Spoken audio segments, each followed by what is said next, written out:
नमस्कार श्रोते, स्वागत आहे आपलं यूट्यूब चॅनल कथा क्षितिजवर. तर आजची आपली कथा आहे शंकर पाटील यांच्या गारवेळ या पुस्तकातील नेमानेमी. गावाला 2 ओढे होते, एक धाकला आणि एक थोरला. त्यातला थोरला ओढा फार घातकी होता. त्याला अचानक पूर यायचा आणि एखादी धुणं धुत असलेली बाई धारेला लागायची. बघता बघता घोट्याचं पाणी गुडघ्याला लागायचं. पाणी गुडघ्याला लागलं असे म्हणूस तर मांड्या बुडायच्या. गडबडीनं पाऊल उचलावं तवर पाणी गळायला लागायचं आणि पाणी एकदा गळायला येऊन भिडलं म्हणजे वाळूवर पाय ठरायचा नाही. पायाखालची वाळू निसटायची आणि बाई आडवी व्हायची. हीच गत आंघोळीला गेलेल्या पोरांची व्हायची. ओढा ओलांडताना सुद्धा बेसावध राहून भागायचं नाही. कसला आवाज न करता गुपचूप आधी पाण्याची सोंड यायची आणि सोंड आली असं म्हणस्तोवर ओढा दुथडी भरून वाहून लागायचा. अशा वेळी तिघं चौघजण असले तर एकमेकांच्या हाताच्या आधारानं कसंबसं निभून वर यायचे आणि जर एकटा असला तर मधल्यामध्येच हाप व्हायचा. मग माणूस असो, जनावर असो वा एखादी चालती बैलगाडी असो, ती अशी पुरातनं सापडली म्हणजे थेट गंगेला जाऊन मिळायची. दर साल असं काही ना काही घोटाळा व्हायचा. सालोसाल हे चालत आलेलं होतं. त्याचा एक परिपाठच पडून गेला होता. पण बाळापरट्यासारखी गत कुणाची झाली नव्हती. बायको धुणं धुवून ओढ्याला गेली होती आणि बाळा घर राखत बसला होता. काही ध्यानी नाही, मनी नाही आणि एकाएकी पूर आल्याची बातमी येऊन धडकली. ओढ्याला पूर आलाय म्हटल्यावर बाळाच्या हातपायच गारटले. त्याला बसलं तर बसता येईना आणि उठलं तर उठता येईना अशी तऱ्हा झाली. तोवर लोक सांगत आले, बाबा तुझी बायको गेली. हा हा म्हणता बातमी या कानाची त्या कानाला गेली. गावात सगळा दंगा उसळला. परटीन गेली असं जो तो एकमेकांना सांगू लागला आणि परटाच्या घराभोवती माणसांचा गराडा पडला. या गोंधळातच दिवस खाली गेला. 4 शहाणी माणसं सांगू लागली, असं आता घर धरून कसं भागेल? काहीतरी पुढच्या उद्योगाला लागायला पाहिजे हे खरं, पण कुणी लागायचं? 4 घरची धुनी बडवून 2 वेळची भाकरी खाणारा परीट, त्याला कुणाचं पाठबळ असणार? 4 लोक धावून येतील आणि पुढवून सगळं निस्तरतील असं म्हणा. तो काही गावचा पाटील नव्हता की इनामदार नव्हता. दुःख करत बसायला त्याला फुरसत कुठली? आपणच हातपाय हलवले तर 4 लोकांची मदत व्हायची असं मनाला ताळा घालून तो ओरडायचा थांबला. आतल्या आत दुःख गिळून तो जमलेल्या 4 लोकांना म्हणाला, बाबांनो आता गप्प बसून भागायचं नाही. आम्हाला कोड्यात टाकून ती निघून गेली, पण कुठं गेली हे तर आता बघायला पाहिजे. शंका काढून एकजण बोलला, आता कुठं म्हणून तिला बघायचा का? अजून वड्याचं पाणी वसरलं नाही. बालानं विचारलं, मग काय नाद सोडून घरात गप्प बसता येतंय? किती केलं तरी बायको आहे तिचा माग काढायला जायला नको? आणि भल्या सकाळी 4 लोक बरोबर घेऊन बाळा बाहेर पडला. ओढ्याच्या दोन्ही बाजूंना नजर देत माणसं पुढं निघाली. सकाळ गेली, दुपार झाली, दुपार टळली आणि तिन्ही सांज आली. माणसं नुसती चालत होती. परटिणीचा काही ठावठिकाणा लागत नव्हता. बरं, अमुक एका ठिकाणी असेल असं काही सांगताही येत नव्हतं. माणसानं नेलं तर त्याचं दुम तरी काढता येतो. पाण्यानं नेल्यावर काय कळायचं? नुसतं बघत जाणं भाग होतं. अखेर कडूस पडलं तसं माणसं कंटाळली. रात्र झाली आणि चालणंच खुंटलं. नुसतं चालण्यात तरी काय हाशील होतं? जवळच्या एका गावात जाऊन मुक्काम केला. एक रात्र काढली आणि पुन्हा सकाळी उठून माणसं पुढं निघाली. ओढ्याच्या कडेकडेनं चालायचं. वाट तरी लवकर उसरती. पुन्हा सकाळ गेली, दुपार झाली, सगळ्यांची तोंडं वाळून गेली. परटानं तर आशाच सोडली. एवढी मेहनत घेऊन फुकट जाणार असं वाटू लागलं. एवढ्यात एका ठिकाणी कालवा ऐकू आला आणि सगळ्यांचीच तिकडे नजर गेली. ओढ्याच्या कडेलाच एक उसाचा फड दिसत होता आणि बांधाला जत्र्या भरल्यागत माणसं गोळा झाली होती. तिकडं बोट करून एकजण म्हणाला, बाळा समोर तिकडं गर्दी कसली दिसती का? काय भानगड असेल? बाळा बघत राहिला आणि दुसरा एकजण म्हणाला, दुसरी कसली भानगड? आपलीच भानगड दिसती. बाळाच्या तोंडाला पाणी सुटलं. तो पुढे होऊन म्हणाला, आता उचला पाय. सगळे भराभर त्या उसाच्या फडाकडे निघाले. समोर पोलीस फौजदार बघून त्यांची खात्रीच झाली. जवळ जाऊन बघताच तीच भानगड. जीव भांड्यात पडलागत झाला. वाहून गेलेली परटीन उसाच्या एका चिरात जाऊन बसली होती आणि ही कोण बाई, कुठली, काय याचीच चौकशी सुरू होती. तालुक्याहून फौजदार आले होते, पोलीस आले होते. गावच्या पाटलांनाही तिथंच स्थान मांडलं होतं. गावही सारे येऊन बघत जात होतं. गर्दी हटत नव्हती आणि अजून कशाचा ठावठिकाणा लागत नव्हता. ही माणसं गेली आणि मग खाणाखुणा पटल्या. तिथनं पुढं मग रितसर पंचनाम्याला सुरुवात झाली. पंचनामाच तो काय लवकर आटपणार.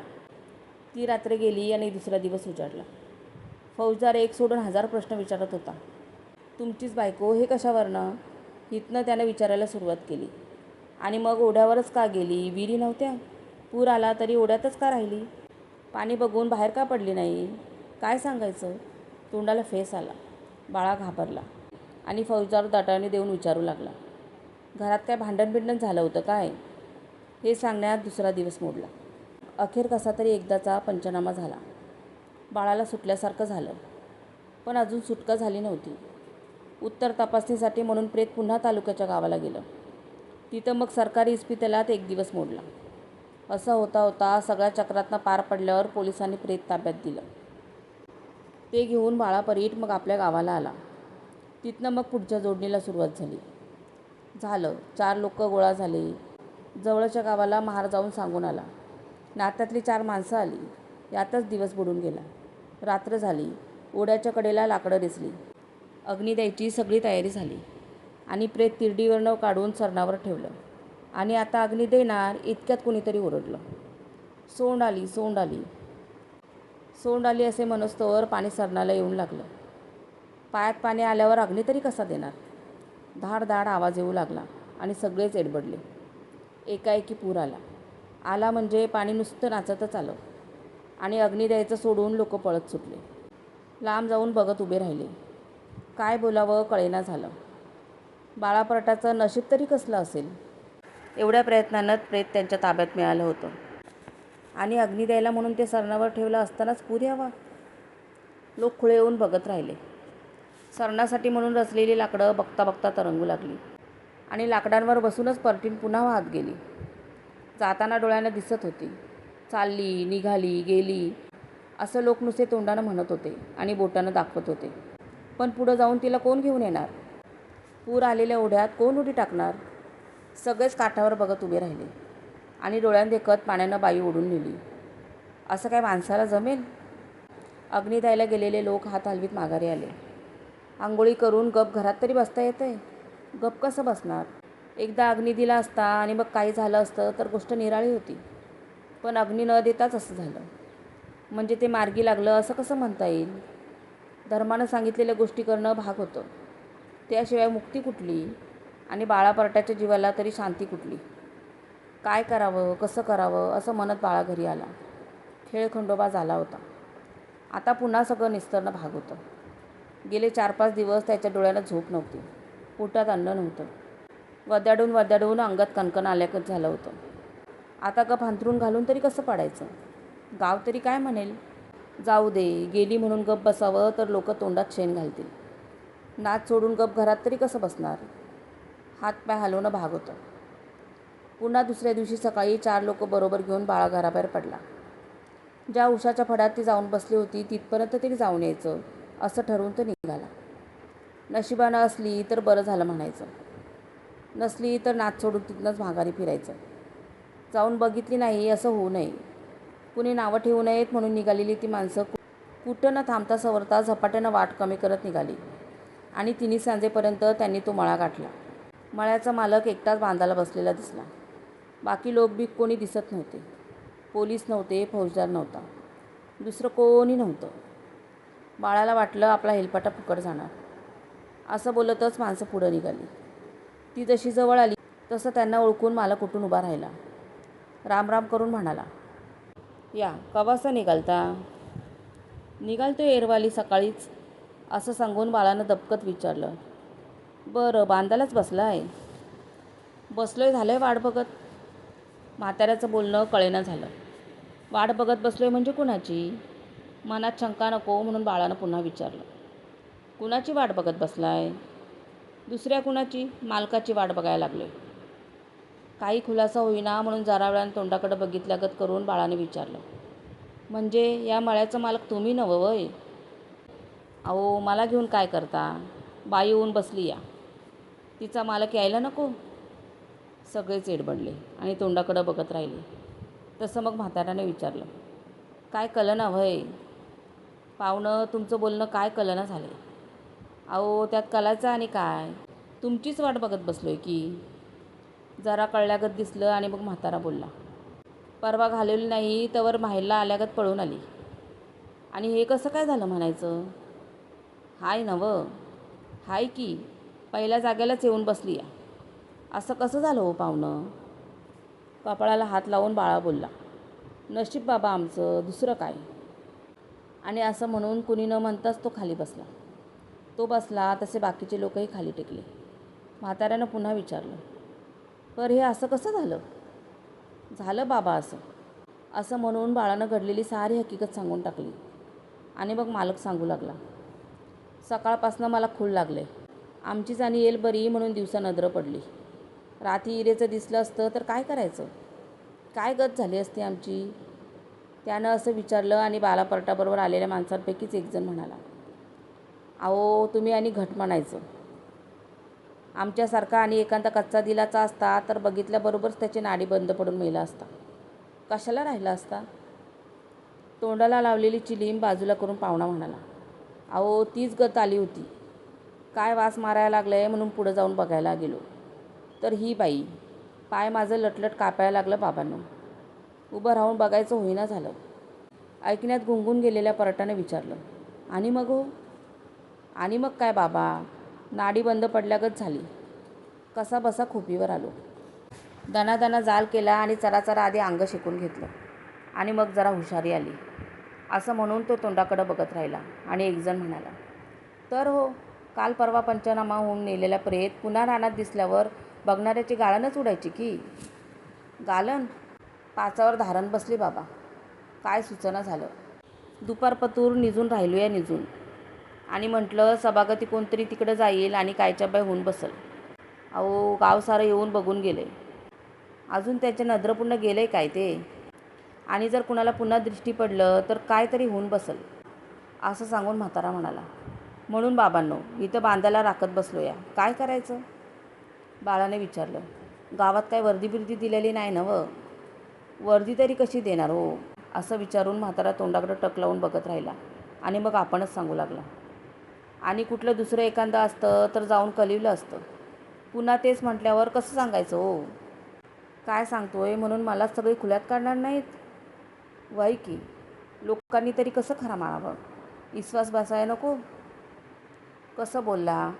असं म्हणून म्हातारा पुन्हा बोलू लागला, अहो सांगणाऱ्यानं तरी कसं सांगायचं आणि लोकांनी तरी कसा विश्वास ठेवायचा?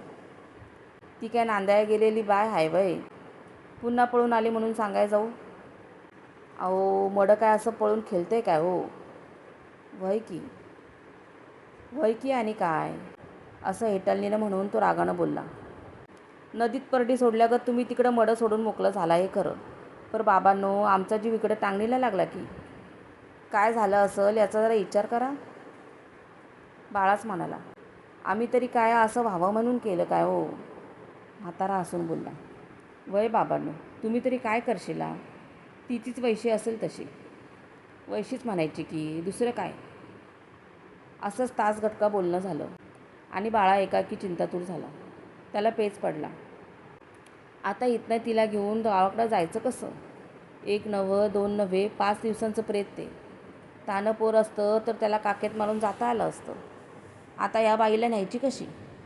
असा पेच पडला आणि त्याला वाटलं, ही बाया इथं नसती तर बरं झालं असतं. जाऊन नदीला मिळाली असं म्हणून गप घरात तरी जाऊन बसता आलं असतं. आता तिला घेऊन जायचं म्हणजे एक घोर लागून राहिला. दुसरं तिसरं त्याला काही सुचेना झालं. बसल्या बसल्या त्यानं एक लांबलचक सुस्कारा सोडून विचारलं, बाई येऊन इथं माल्याला बसली आहे हे खरं, पण आता तिला न्यायची काय अवस्था? एकजण म्हणाला, एक गाडी करायची आणि घेऊन जायचं. म्हाताऱ्याने विचारलं, गाडी करून घेऊन जात असा? वय, एक गाडी करायची, खालवर जरा लिंबाचा पाळा पसरायचा आणि घेऊन जायचं. म्हातारा टक लावून जरा वेळ तोंडाकडे बघत राहिला. आणि मग दोन्ही हात हळून म्हणाला, तुम्ही असं गाडीत घालून घेऊन जाशीला खरं, पण माझा जीव इकडं टांगणीला लागल. ते का? का म्हणजे कळत नाही. गाडीत घालून घेऊन गेला म्हणजे जगजाहीर होईल आणि उद्या पोलीस येऊन माझ्या दारात बसतील. ते का दारात येतात? का सोडतील काय? असं विचारून तो सांगू लागला, किती केलं तरी ते माझ्या रानातलं मड आहे. त्याची वर्दी दिल्याशिवाय आणि पंचनामा झाल्याशिवाय मी ही वस्तू तुमच्या ताब्यात देऊ कशी? ते ऐकून बाळापरटानं म्हटलं, देऊ कशी म्हणायला मी काय कोण परका आहे काय? किती केलं तरी मी तिचा दादला आहे. बाबा तू तिचा दादला असलास तर या यायला मी मालक आहे. बाळा तोंडाकडं बघतच राहिला. बाकीचे लोकही धरून आणल्यागत गप बसूनच राहिले. आणि मग थोडा विचार करूनच म्हातारा म्हणाला, मी काय तिला ठेवून घेत नाही, तुम्ही तिला घेऊन जावा, पण गाडीत घालून असं जगाला दावत जाऊ नका म्हणजे झालं. तुम्ही चांगली गाडी मिरवत घेऊन जाशीला आणि सरकार माझी मिरवणूक काढेल माहिती आहे. नाहीतर असं करा. कसं? मी जाऊन चावडीत कळवून येतो, मग पाटील तालुक्याला वर्दी देईल, मग उद्या परवा पोलीस येतील. बसतातवर घोल घालत. आधीच मेटाकुटीला आलेला परीट म्हाताऱ्याचं पाय शिवून म्हणाला, असलं लचण काय आता माझ्यापुढे लावू नका, मेहरबानी करा. तेच म्हणतो बाबा मी बी, असं म्हणून म्हातारा सांगू लागला. तुमच्या मागं बी लचण नको आणि माझ्या मागं बी काय घटंगाट नको. अजून कुणाला काय कळलं नाही तर गुमान घेऊन जावं कसं? वर्दी देण्यात तरी मला काय सुख आहे वय बाबानू? असं विचारून तोच सांगू लागला. आता जाऊन वर्दी देऊन यावी तर पाक सारं गाव पळून येतंय बघायला. उभ्या पिकात लोक येऊन उभा राहतात. ही 2 रोजांची जत्रा झाली म्हणजे मग पोलिसांचा तेल येऊन पडतंय. ते आलं म्हणजे इकडच्या कोंबड्या आणून फौजदाराला खायला घालायला पाहिजे. सांज सकाळ आकडी दुधाचा त्यासनी चहा करून द्यायला पाहिजे. कापी म्हटली तर कापी हजर करायला पाहिजे. एक बाई आणून पुढी नाचू म्हटलं तर ते बी करायला पाहिजे. का? तर आपल्या रानात मडं गावले म्हणजे मग आम्हाला झडती द्यायला नको. बाळा परीट काकुलतीला आल्यागत करून म्हणाला, हे काय नको बघा. तुम्हाला त्रास नको, आम्हाला भोग नको. आम्ही कुठं फोडत नाही, तुम्ही कुठं बोलू नका. ते सगळं खरं, पण नेणार कसं? तोच कठीण प्रश्न होता. हीच अवघड बाब होती. शेवटी म्हाताराच म्हणाला, असं करा, एक डोल देतो, त्याला भोवतीभर एक धोतर गुंडाला आणि घेऊन जावा. हे सगळ्यांना हे पटलं असं दिसलं आणि म्हाताऱ्याने विचारलं, पण जाणार कोणच्या वाटेनं? सरळ गाडी वाटेनंच जायचं. ते का? सरळ सडकेनं जावा. सडक कोणची म्हणता हो पाहुणं? खुळ्यांनो, कोणची आणि काय विचारता? असं म्हणून म्हातारा बोलला. गाडी वाटेने गेल्यावर एक सोडून 4 गावं तुम्हाला लागणार. 4 गावांच्या वेशीतनं असला माल घेऊन जाता येईल तुम्हाला. काय झालंय बाबा म्हणून कोणी आडून विचारलं तर काय सांगणार? एक जण युक्ती लढून म्हणाला, सांगायचं बैलाचं शिंग लागले म्हणून. सांगायला तुमचं काय जातंय? पर उद्या कोतला माझा बाहेर पडेल. मग कसं जायचं म्हणता? म्हातारा म्हणाला, गप आला तसं वाड्यानंच माघारी जावा. अधिक वाडाचार न लावता ओढ्यानं जायचं ठरलं. सगळं नक्की झालं आणि मग म्हाताऱ्यानं 3-3दा बजावलं. माझ्या मळ्यात होतं म्हणून कुणाजवळ फोडायचं नाही. वड्याला गावलं आणि आम्ही घेऊन आलो असं सांगायचं. चांगला अंधार पडला आणि डोल घेऊन लोक रानातलं बाहेर पडले. नीट ओढा धरून चालू लागले. रात्रीची वेळ, धड पायाखालची वाट दिसत नव्हती आणि खांद्यावरचं ओझं एक सहन होत नव्हतं. आलीपालीनं माणसं खांदा देत चालली होती. बरं, सावकाश चालून सोय नव्हती. रातोरात गावात जाऊन दिवस उगवायला अग्नी देऊन मोकळं व्हायचं होतं. खांद्यावर जोखीमच तशी होती. परट्याबरोबर गेलेल्या लोकांना पावलागणिक आपली आई आठवू लागली. जशी वाट ओसरेना झाली आणि पाऊल उचलेना झालं तशी त्यांना आपली चुकी कळून आली. पण आता त्यांची सुटका नव्हती. मान अडकली होती, हात सापडले होते, मध्येच टाकून जाता येत नव्हतं. ते पुरे तावडीत सापडले होते.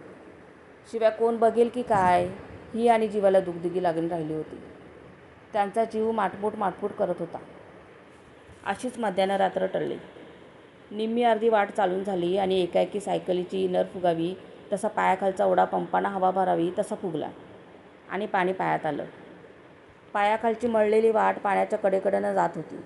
ती पार सगळी पाण्यात बुडून गेली आणि पाणी आलं असं मनस्तोवर धाड ओढा वाजतच आला. आता डोल घेऊन तरी कसं पळणार? डोल तिथंच टाकून माणसं आडबाजूला पळत सुटली. आधीच घाम फुटला होता, त्यात पुन्हा झेंडू फुटला. आपला जीव वाचतोय का नाही याची त्यांना काळजी पडली. कसेबसे ते पाण्यातनं वर गेले आणि लांब जाऊन खुळ्यागत बघत राहिले. जोरकस पूर आला होता. नाचत गिरक्या घेत पाणी येत होतं आणि परट्याच्या तोंडचं पाणी पार पळालं होतं. एवढी घेतलेली मेहनत आणि सारी यातायात फुकट गेली होती. ररकुंडी आल्यागत चेहरा करून तो त्या ओढ्याकडे बघत राहिला आणि त्याला असं बघून एकजण म्हणाला, बाबा बाळा आता इथनंच हात जोड, हो तर साष्टांग नमस्कार घाल. बाई आता ताप नको म्हणावं. एकदा सोडून तिसरी खेप झाली ही पळून जायची. भोग म्हणायचा का कहर. बाळाही हात पसरून म्हणाला, आईला काय सोंग लावलाय बघा की हो. आता किती तर जाऊन घेऊन तरी येऊ हिला. असं जाऊन घेऊन यावं तर असा योग पूर येतोय आणि अशीही निघून जाते. अगं चेष्टा तरी किती करायची माणसाची. असं म्हणून बाळानं कोपरापासून हात जोडले आणि ओढ्याकडं बघून तो म्हणाला, बाई आता सुखानं जा. तुझ्या मागणं यायची आता काय माझ्यात हिंमत नाही. तुझ्या नशिबातच अग्नी नाही याला मी तरी काय करू. तुझ्या जागी आता मला जाळा म्हणायची पाळी आली. अरे रामा भगवाना, काय त्याच्या आईला येईल ही. आणि परीट गप आपल्या घरातच बसला. मनातनं तो विषयच काढून टाकला. आपल्या मनालाच म्हणत राहिला, बायको शहाणी, घेऊन आल्यावर अग्निदनं भाग होतं. तिनं सरणाचासुद्धा खर्च येऊ दिला नाही. ती कशाला बिचारी खर्चात पाडल. आपल्या गरिबीची परिस्थिती तिला काय माहीत नाही. याचाच विचार करून मला ताप नको म्हणून बिचारी अर्ध्या वाटेनच मागं गेली. ती शहाणी आणि आम्हाला हे कळलं नाही म्हणून आम्ही खुळं. 2 दिवस गेले आणि तिसऱ्या दिवशी पहाटेची गोष्ट.